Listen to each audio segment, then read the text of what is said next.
So this is a shotgun. It would have fired shot like that. Mm-hmm.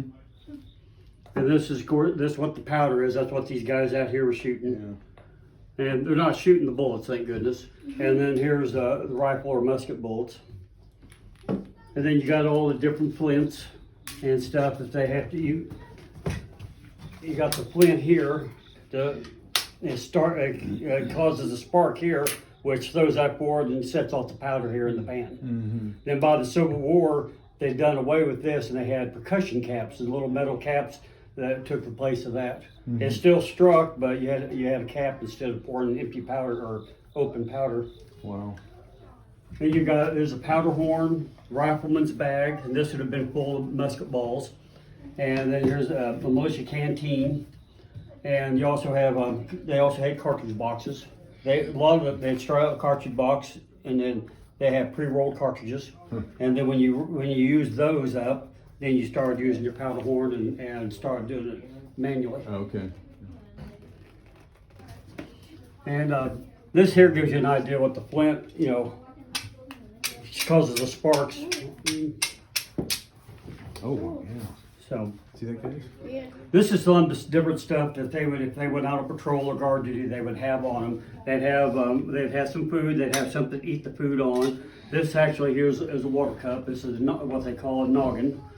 And here's a horn cup made out of a steer's horn. Well, you have one of those. And this here, they have some stuff to play with.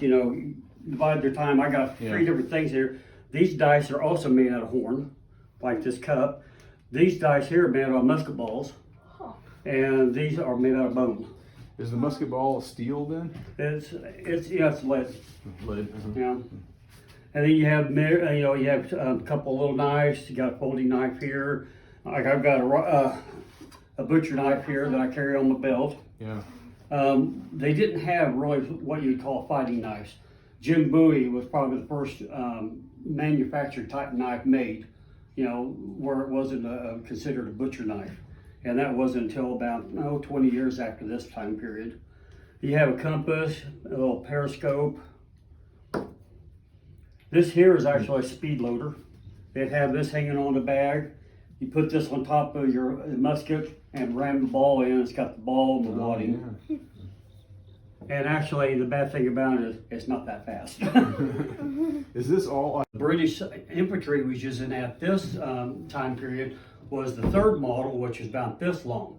But these are still being issued to the Indians, and a lot of other countries are still using them, and we were even using them because we would have captured hundreds of these, if not thousands, during the Revolutionary War. Oh yeah. And these muskets was used right up to the Civil War time period, even though they were the longer pattern musket. Yeah. And you got to think these guys back then, average was only 5'7". I'm 5'9".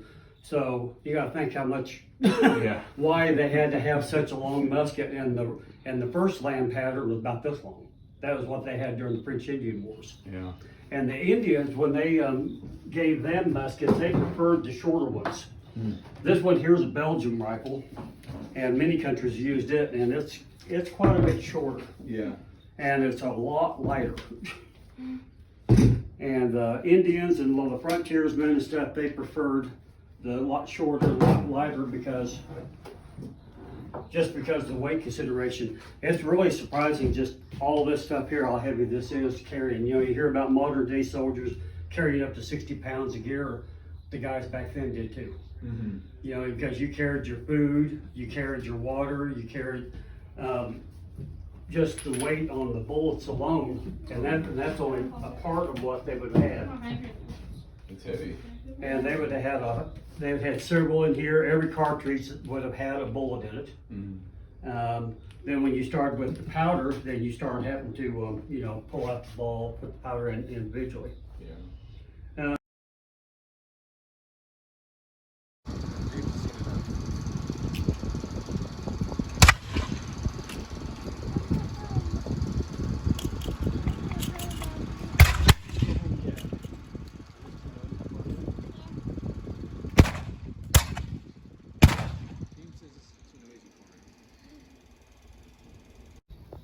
Ram!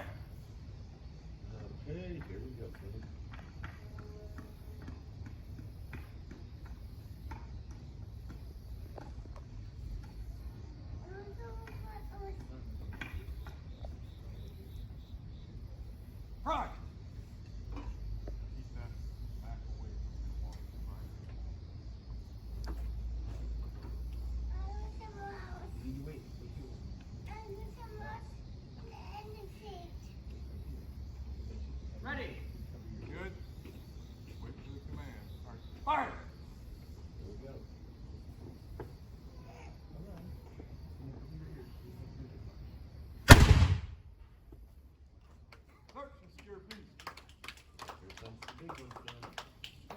That's about 3 ounces. Now we're gonna switch the iron 6-pounder here.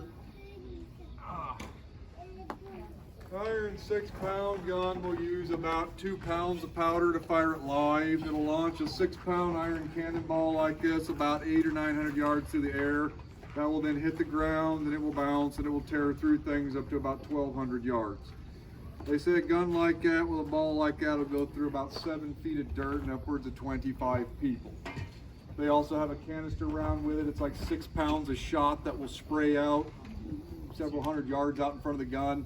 Very effective against formed infantry and battle lines, not useful against the natives out here because if they lay down, it just goes over their head. The key here is they don't know that. And so they are terrified of this gun, the 6-pounder, because of the concussion. We have done a pound of powder out of it that will shake the windows in the buildings on the other side of the highway. That usually gets calls to the police. So we're going to use about 6 ounces in this. This is going to be twice the size of the other one. And it does make quite a boom. It is an iron tube, 6-pound field tube. It's on a 9-pound Seige carriage. Carriage is a little bit too big for it. So that's kind of why it looks a bit odd. And gun ready! Fire!